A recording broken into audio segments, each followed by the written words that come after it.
Hey guys, and welcome back to my channel. So how hard can it be to make a blazer?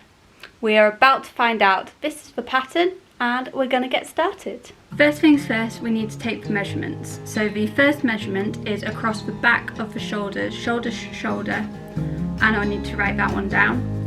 The next one is going to be the length of the arm, or the length that you want the sleeve to be. You want to take your bust measurement, your chest measurement, so above your bust line.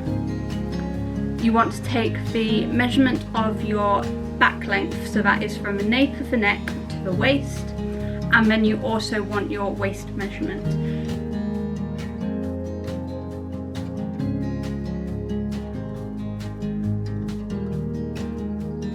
Blazer was cut out at the smallest size, which was a size 4.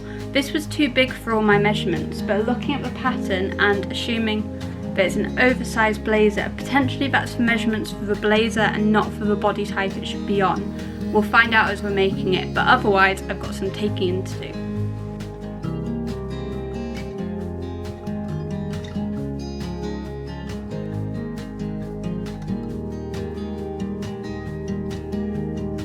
Hey, so it's now Friday. This vlog's going to be a little bit bitty because I've not got a long stretch of time to make this blazer in, so it's going to be done in evenings over the next week. But I'm about to cut out the fabric. So it's not as simple as just cutting it out, because we are making it in a tartan fabric, which I'll show you in a second. So what I've got to do is I've got to work out where pattern matching is important and how to try and do it. I have not pattern matched before. I don't really know what I'm doing, but I'm going to give it a good try, give it my best shot, and we'll see.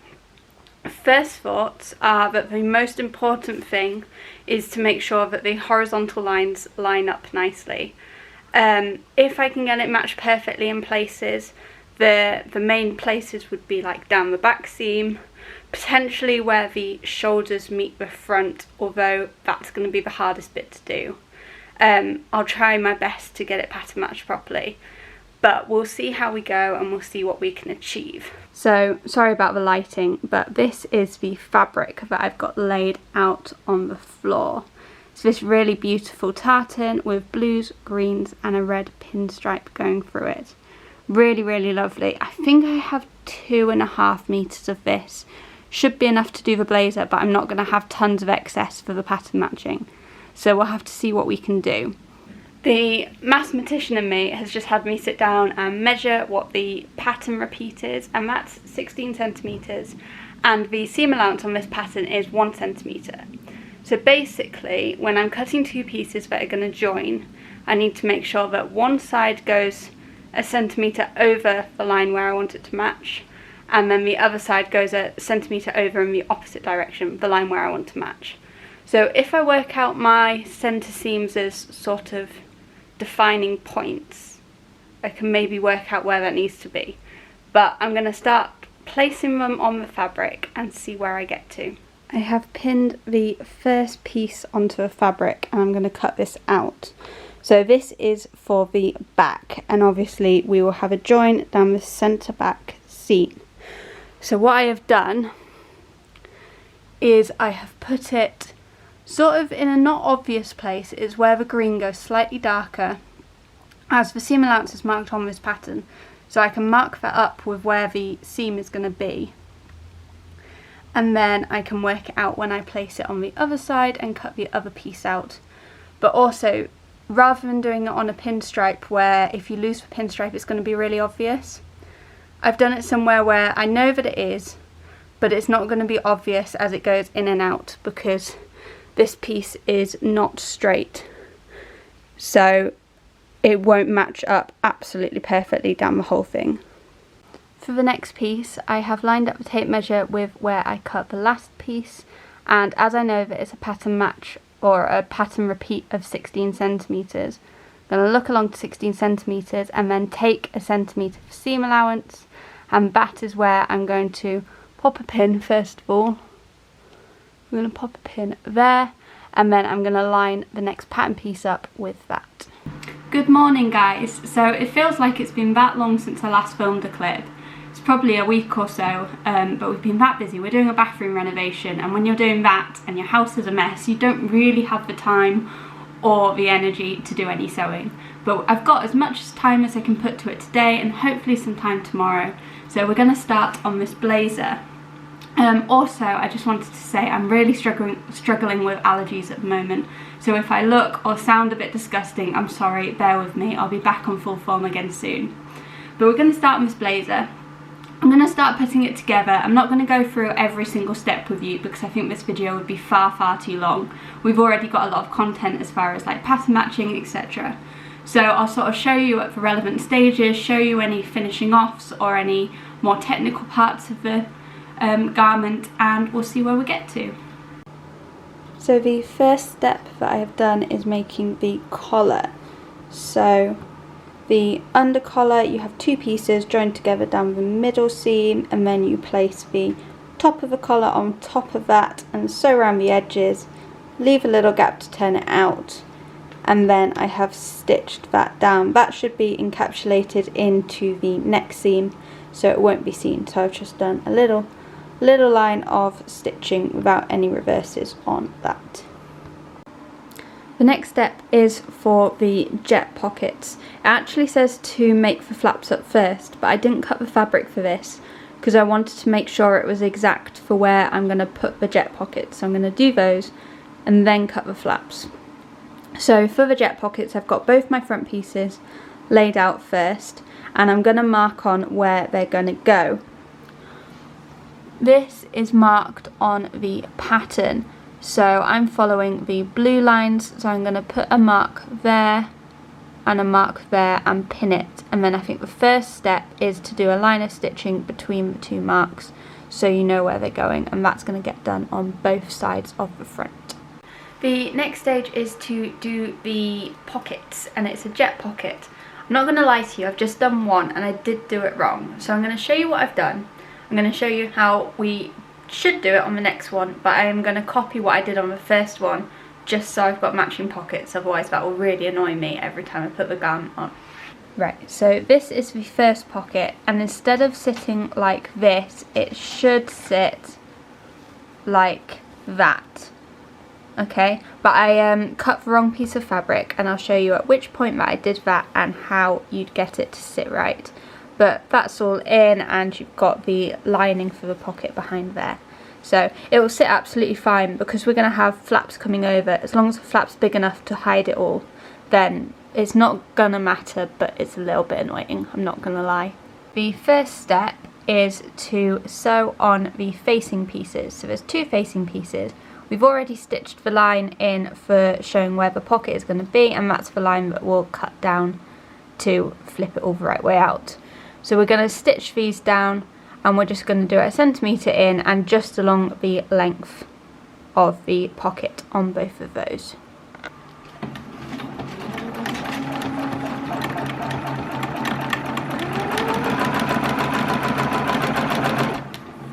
So here you can see I have stitched down 2 lines on both sides of the interfacing. So the next stage is where I went wrong. What we have to do is we have to cut up the middle on the actual front fabric, right? And then we need to cut diagonals on the interfacing here. However, from the picture and from the instructions, I thought that I needed to cut the diagonals on the front fabric, and therefore have ended up with a much wider sort of pocket opening than what was needed with the just one line, and then it's pretty much invisible. So I'm going to do it the way that I've done it on the first one, but if you're doing this and if you're following this for your own make, then don't cut any diagonals on the front of the blazer, only do it on this interfacing part. This is what I'm looking like now. You'll be looking a lot neater than I will at this point, but what the next step is, regardless of how you've done this, is to top stitch round the opening. The last part of the jet pockets for the time being is to insert the lining. So I have attached both the lining pieces together. So you've got one long bit and one short bit, and then these attached to the interfacing on the inside of the front section. Hey guys, so it's now the following day and I thought I'd pick up where I left off. The last thing that I did yesterday was attach the back pieces and the side pieces and the shoulder seams.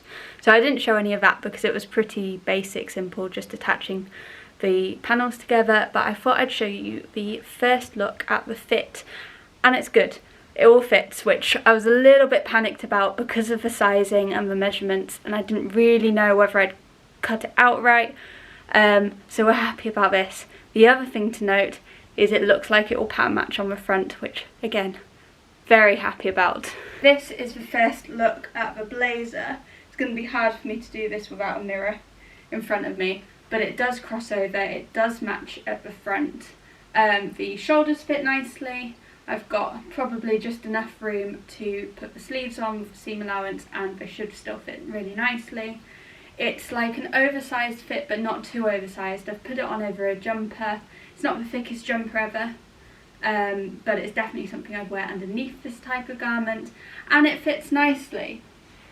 There is the back. Got plenty of room, could take it in if I want to, but for the time being I'm happy with the fit, and we're going to look at what's next. The next step is to attach the collar to the neckline of the blazer. The first part of the collar is attached, so it's attached around the back of the neckline, and then I have these diagonal bits to attach, which attach to the, I'm going to call them lapels, is it lapels? These bits that get folded over down here, so the collar comes in and gets attached, like it shows there. So the collar comes down and it's this little line of stitching that I've got to do next.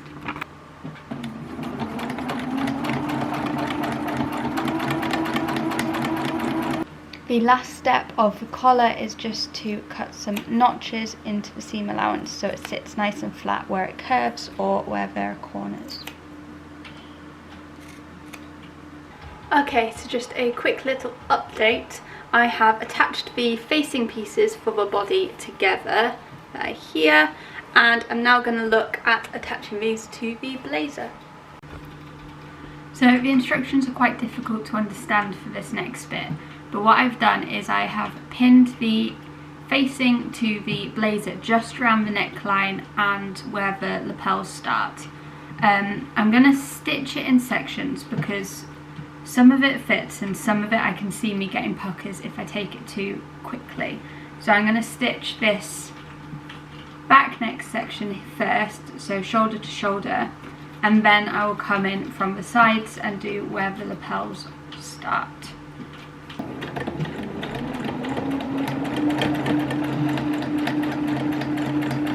Hey guys, I'm back, and as you can tell it's a new day, and I'm sorry with how bitty this vlog has been.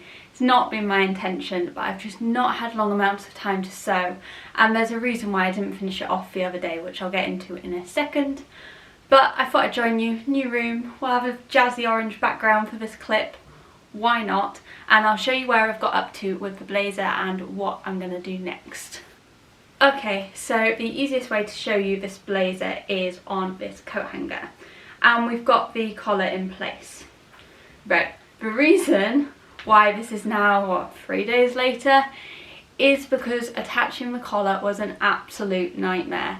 It was horrible. I don't know whether it was just I was in the wrong mood to sew or I wasn't patient enough. I don't know whether it was the fact that the fabric wasn't cut out accurate or the fact that it was horrible to do. But I just couldn't get it right. I probably unpicked one side about 10 times. And bearing in mind this fabric, I mean, the non-unpicked part of this fabric is fraying like mad. If you can imagine unpicking something 10 times, the amount of fabric that just disintegrated on me, it was a nightmare, it was horrible. I have now got the collar attached. I am really happy with it. It sits beautiful, it looks really even, really happy with it. But yeah, it was not easy to do. The saving grace in the end, what got it done and to a good quality, was tacking it in place before stitching it, which is something that I know I should do a lot more than I do, but I'm impatient and I like to just pin it and sew it, where realistically tacking it in place made all the difference. The main problem was, if you can see, so when the collar is straight, it sort of comes down straight and then goes out at an angle there, and where it changed direction here on the sort of outside of the garment, the shoulder piece, it had too much fabric, so trying to get it stitched without having a pucker or a fold or anything like that in it was really difficult, which is why tacking it in place meant that you could like push all the excess fabric away from the seam, tack it flat, and then you could stitch over that tacking line and have no problems. But it was more complicated than it looks. So here's where we've got to. The next step is to continue attaching the interfacing. So I'm going to attach it down the sort of like front bits, those bits. So that's going to get attached, and then it's going to get attached at the bottom hemline as well. Ow, just stabbed myself with a pin. So it's going to get attached down at the bottom too. The front piece sort of bends round to meet the interfacing, and that's going to get attached. Then after that point, I think we are on to doing the sleeves and then the lining. So hopefully not too much more to do. Hopefully we'll get it done, a fair bit done today and a bit more done later in the weekend. But as I say, life's mad at the moment. We're doing a bathroom renovation. The house is a tip, hence why we're filming in this room, which is actually my office. So yeah, we'll see how we go. But I'm very aware this is going to be a very long, very bitty vlog, and I'm hoping we can pull it all together.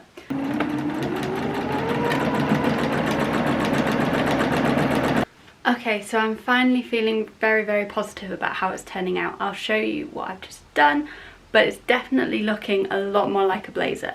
Okay, so I've hung this on the back of the door to show you as best as I can. But I've obviously just stitched down these pieces down here, and I have pinned it in place where it will sit with the buttons done up, and the pattern matching is spot on. Could not be happier with that bit.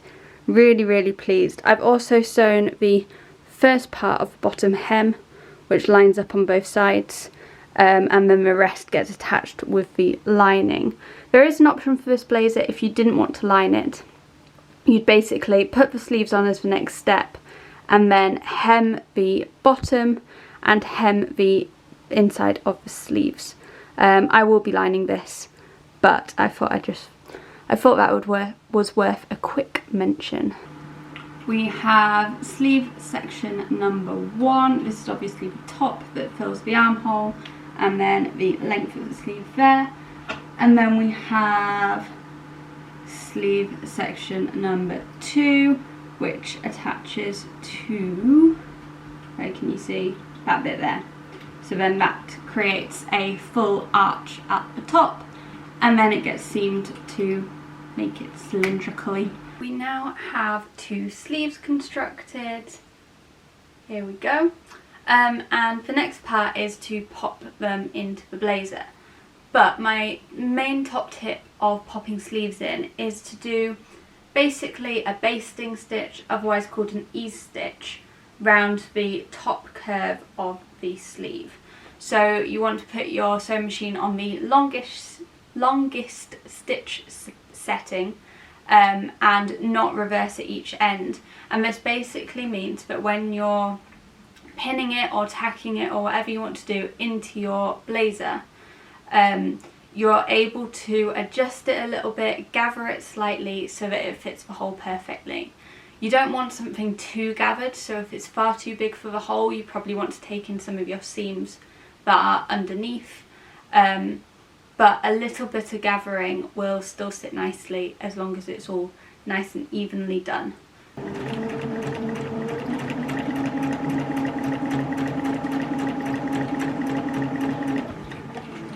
So I've just nabbed Chris to film this so that I can show you the blazer. Both the sleeves are in, and genuinely I could not be happier with how this is looking.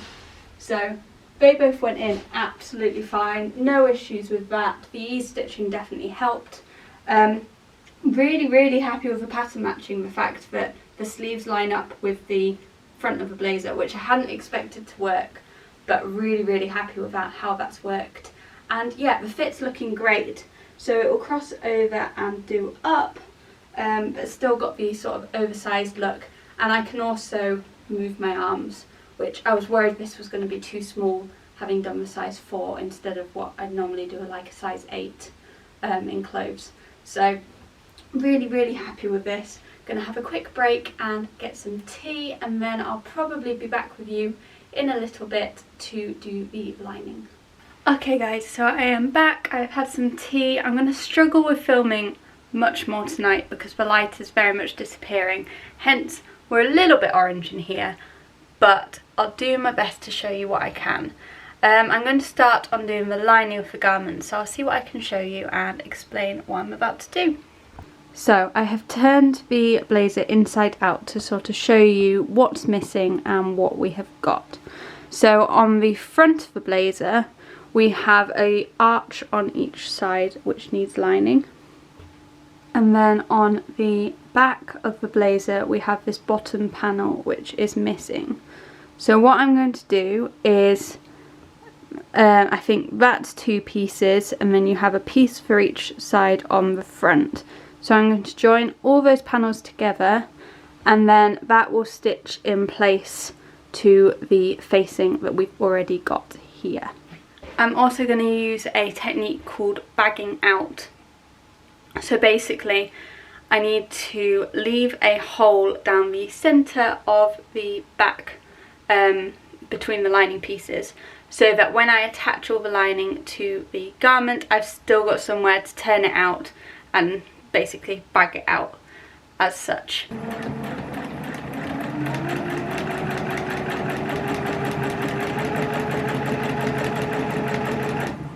This is the last clip that I'll film tonight, and sorry about the lighting, but that's why I'm not going to do any more tonight, is because the light's just gone and our actual lights in the house aren't the best. But I have attached the lining to the main body of the blazer. I haven't done the sleeves yet, but I've done this bit. As I say, it was a matter of joining the panels together. I've left a nice big hole here so I can keep turning it inside out, right way out, etc. And then that's all attached down there. To do the hem, it's a little bit trickier, but I basically ironed it on the tartan fabric where I wanted it to sit, and then took the lining down to meet it. So that's all sewn, and yeah, it's starting to look really quite smart. Hey guys, so it's now Saturday, day after, and I thought we'd get the last couple of bits finished off on this blazer. So the first part that I've got to do is the sleeve lining. So this is what we got to yesterday. Oh, actually I've just remembered, I've also got the shoulder pads to just stitch in place, but I pinned them in last night and they sit fine on the body. The sleeve lining is exactly the same construction as the sleeve was, exactly the same technique. So I'm going to attach the sleeves together and then do an ease stitch around the top and insert them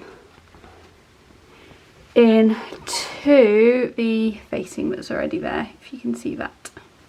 So that's the first step, and then the other thing that I've got to do today is do the flaps on the pockets. The sleeves are in. The last bit that I've got to do on those is just hand stitching around the cuffs, but I'll do that on sew for later. The next part, and the last part for now, is to do the pocket flaps, which I need to pattern match, and then I'll probably hand stitch those on later too. So I've got one of the scraps of fabric and just folded it and lined it up to see where it will sit, and that matches beautifully there.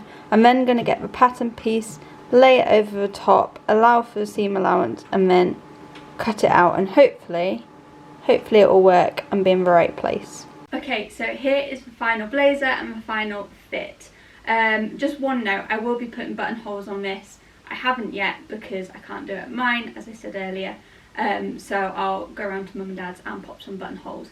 But the buttons are all on. I attached the pocket flaps, which was what I was doing last night. And this is the final fit. I think the fit's beautiful, absolutely love it. It definitely gives a proper oversized feel, but then fits really nicely on the shoulders and the sleeves. I'm gonna be making some more blazers this autumn, and we'll probably play around with like pulling it in a little bit more at the waist. But for this one, I think it's really beautiful. Love the length of it, which I'm very happy about, and the sleeves are long enough. The buttons make it. I went for quite a bold, jazzy button. I'll come and show you up close in a moment. They've got like the traditionally kind of military style, but quite glam and quite glitzy. So this is what we're looking like. I hope you've enjoyed. Blazers are definitely one of the more complex pieces I've ever made, but it's definitely one of my favourite things I've ever made. So I will be doing another one soon, and we'll be looking to perfect it a little bit because there have been mishaps. It's not perfect, but I absolutely love it, and I'm very proud of how it's turned out. So thank you very much for joining me, and I will see you all in the next one. If you've enjoyed, please like and subscribe. It means the world, and come chat to me down in the comments and let me know what you thought. So I'll see you soon. Bye.